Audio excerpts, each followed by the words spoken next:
જે આપનો પરિચય અને અત્યારે જે ધરણાના તમે આવેદનપત્ર આપવા જઈ રહ્યા છો શાના માટે જઈ રહ્યા છો? પ્રવીણ કુમાર રણછોડભાઈ પટેલ, પ્રમુખ ખેડા જિલ્લા પ્રાથમિક શિક્ષક સંઘ. આજ રોજ સુપ્રીમ કોર્ટના આદેશ અનુસાર ટેટની પરીક્ષા 2010 પહેલા જે નિમણૂક પામેલા શિક્ષકો છે એના માટે ટેટની પરીક્ષા ફરજિયાત કરવા બાબતનું જે જજમેન્ટ આપ્યું છે અને કેન્દ્ર સરકાર આ બાબતને સ્વીકારી રહી છે તેનો વિરોધ કરવા માટે અમે અત્રે ઉપસ્થિત થયા છીએ. આમાં જે તે સમયે સરકારના જે ધારાધોરણો હતા અને જે પરીક્ષાઓ પાસ કરવાની હતી તે પરીક્ષાઓ પ્રમાણે અમે પાસ કરી અને અમારા શિક્ષક મિત્રોએ નિમણૂક મેળવી છે અને અત્યારે બિલકુલ વફાદારીથી બાળકોને ભણાવી રહ્યા છે. પરંતુ આ બાબત સરકારને અથવા તો કોર્ટને ગમી ન હોય કે કંઈ પણ કારણ હોય એટલે શિક્ષકોને છંછેડવામાં આવી રહ્યા છે અને માનસિક રીતે પ્રેશરાઇઝ કરવામાં આવી રહ્યા છે. તો જે શિક્ષકનું મનોબળ આ રીતે આની અંદર જો પરોવાયેલું રહેશે તો વર્ગખંડની અંદર શું કામ કરશે? અગાઉ પણ 2005 પહેલાવાળા શિક્ષકોને ઘણી બધી રજૂઆતોના અંતે એમને લાભ મળ્યો, બરાબર, ઓપીએસ મળ્યું, પરંતુ 2005 પછીવાળા શિક્ષકોને આજની તારીખે ઓલ્ડ પેન્શન યોજનાનો લાભ આપવામાં આવ્યો નથી.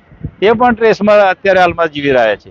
એટલે આવા બધા ઘણા બધા પ્રશ્નો છે, પરંતુ આ ધરણાનો પ્રોગ્રામ મુખ્ય એક જ પ્રશ્ન કે ટેટની પરીક્ષા અમારા આ શિક્ષક 2010 પહેલાના કોઈ શિક્ષક આપશે નહીં. 10 પછીની જે કંઈ ભરતીઓ થઈ છે તે ભરતીઓ ટેટ પરીક્ષા પાસ કરેલ શિક્ષકોની જ કરવામાં આવી છે.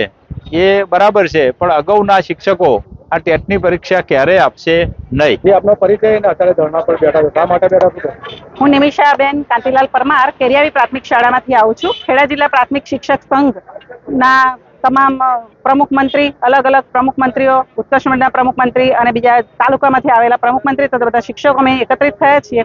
ટેટની પરીક્ષા જે સરકારે લાગુ પાડી છે કે 2010 પછીના શિક્ષકોએ ટેટ પરીક્ષા આપી છે, તો 2010 પહેલા જે શિક્ષકોએ પીટીસી કે બીએડ કરીને આવેલા છે એમણે પણ ટેટ પરીક્ષા પાસ કરવી એવું નવું ગતકડું સરકારે ઉમેર્યું છે.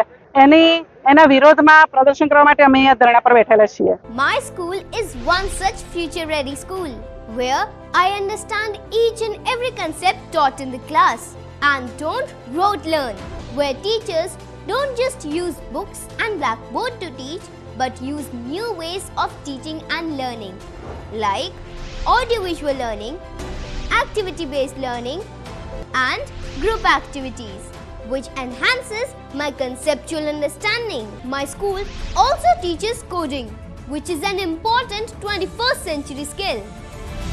Not just that, I get an opportunity to showcase my skill on a national platform.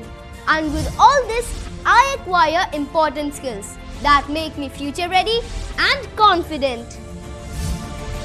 Would you also like to know where is my future ready school? Visit now and see for yourself.